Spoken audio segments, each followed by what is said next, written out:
योद्धा न्यूज मराठी. पायधुनीतील चिमुकलीवरील अत्याचार प्रकरणी आरोपीला फाशीची शिक्षा द्या. सुरक्षा रक्षक पुरवणाऱ्या कंपनीवरही कठोर कारवाई करा. आमदार डॉक्टर नीलम गोऱ्हे. प्रतिनिधी दत्ता भगत. मुंबई. दिनांक 13. पायधुनी परिसरात अवघ्या 5 वर्षाच्या अल्पवयीन मुलीवर सुरक्षा रक्षकाने केलेला अमानुष अत्याचार अत्यंत संतापजनक आणि मानवतेला काळिमा फासणारा असून या प्रकरणातील आरोपीला कठोरात कठोर शिक्षा म्हणजेच फाशीची शिक्षा मिळावी अशी मागणी शिवसेना नेत्या व महाराष्ट्र विधान परिषदेच्या माजी उपसभापती आमदार डॉक्टर नीलम गोऱ्हे यांनी केली आहे. घटनेची माहिती मिळताच डॉक्टर गोऱ्हे यांनी संबंधित पोलीस अधिकाऱ्यांशी संपर्क साधून घटनेची सविस्तर माहिती घेतली. पोलिसांनी आरोपीला तातडीनं ताब्यात घेतल्याबद्दल समाधान व्यक्त करतानाच तपास जलद गतीनं पूर्ण करून सक्षम दोषारोपपत्र दाखल करण्याची मागणी त्यांनी केली. डॉक्टर गोऱ्हे यांच्या प्रतिनिधींनी पीडित मुलीच्या कुटुंबियांची भेट घेऊन त्यांचे सांत्वन केले. तसेच डॉक्टर गोऱ्हे यांनी मुलीचे वडील आणि शेजाऱ्यांशी दूरध्वनीवरून संवाद साधत त्यांना धीर दिला. नसरापूर येथील घटनेप्रमाणेच या प्रकरणातही पीडितेला तातडीनं न्याय मिळावा यासाठी शासन प्रयत्नशील राहील आणि त्यासाठी आपण सातत्यानं पाठपुरावा करू अशी ग्वाही त्यांनी कुटुंबियांना दिली. यावेळी पीडित कुटुंबियांच्या शेजाऱ्यांनी उपमुख्यमंत्री तथा शिवसेना पक्षाचे प्रमुख नेते एकनाथ शिंदे यांच्याकडूनही तातडीनं न्याय आणि ठोस कारवाईची अपेक्षा व्यक्त केली. ते शिवसेनेचे कार्यकर्ते असून त्यांनी विशेष विनंती करत आरोपी ज्या खासगी कंपनीमार्फत सुरक्षा रक्षक म्हणून नियुक्त करण्यात आला त्या कंपनीची सखोल चौकशी करून संबंधित कंपनीला ब्लॅकलिस्ट करण्यात यावे अशी मागणी केली. डॉक्टर गोऱ्हे यांनी या मागणीला पाठिंबा देत संबंधित सुरक्षा रक्षकाची पार्श्वभूमी, चारित्र्य, पडताळणी व नियुक्ती प्रक्रिया यांची चौकशी करून दोषी आढळल्यास संबंधित कंपनीवर कठोर कारवाई करण्यात यावी अशी मागणी केली.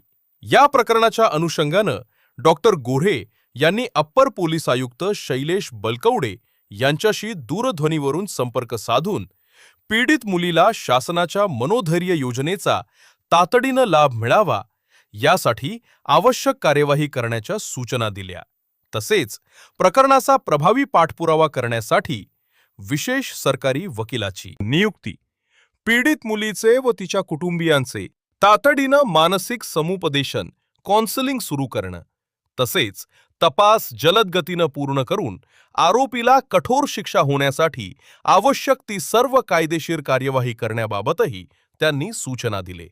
डॉक्टर गोऱ्हे यांनी केलेल्या सूचनांनुसार आवश्यक कार्यवाही तातडीनं करण्यात येईल. तसेच मनोधैर्य योजनेचा लाभ, विशेष सरकारी वकिलाची नियुक्ती आणि समुपदेशनाची प्रक्रिया लवकरच सुरू करण्यात येईल असे अप्पर पोलीस आयुक्त शैलेश बलकवडे यांनी डॉक्टर गोऱ्हे यांना सांगितले. पीडित मुलीला गंभीर स्वरूपाच्या दुखापती झाल्या असून तिच्यावर उपचार सुरू आहेत.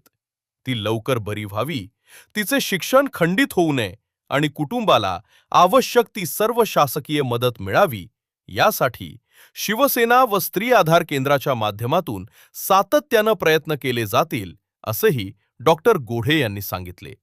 या संदर्भात मुंबई पोलीस आयुक्तांकडे निवेदन सादर करून आरोपीविरुद्ध कठोर कारवाई, जलद गती न्यायालयात खटला चालवणं, पीडितेला सर्व शासकीय मदत उपलब्ध करून देणं, तसेच सुरक्षा रक्षक पुरवणाऱ्या संबंधित कंपनीची चौकशी करून योग्य ती कारवाई करण्याची मागणी करण्यात येणार असल्याचे डॉक्टर गोऱ्हे यांनी स्पष्ट केले.